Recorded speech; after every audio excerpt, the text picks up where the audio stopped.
May bagong pa-PR itong si Secretary Recto na kaya daw kinukuha itong budget ng PhilHealth na 30 billion na po ang nakukuha out of the 89.9 billion ay para makalikha daw ng trabaho at palaguin ng GDP natin.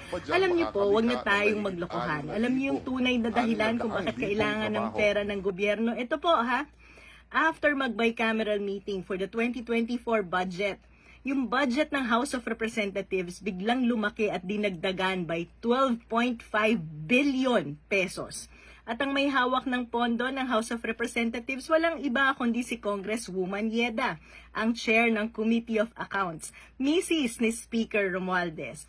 Ang Senate, pagkatapos mag-bicameral for 2024 budget, lumaki po ang budget nila by 2.1 billion pesos. Ano pa yung mga budget na pinalaki nila? Ito din, yung DPWH, pinalaki nila by 175.68 billion pesos.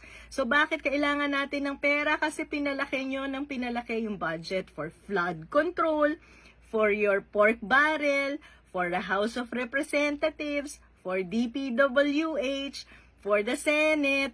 So ngayon, wala kayong pangpondo doon sa mga mas importanteng infrastructure project. Wala kayong pampondo para doon sa compensation ng mga ating healthcare workers. At sasabihin nyo, para to sa GDP at para lumikha ng trabaho, wag po tayong maglokohan, Secretary Recto. Alam nyo yung dahilan kung bakit kailangan ng pera ng gobyerno. Ang tawag po dyan, fiscal mismanagement. Responsibilidad nyo po yan bilang Secretary of Finance, si Secretary Mina, bilang Secretary ng DBM na dapat hindi hinahayaang magkaganyan.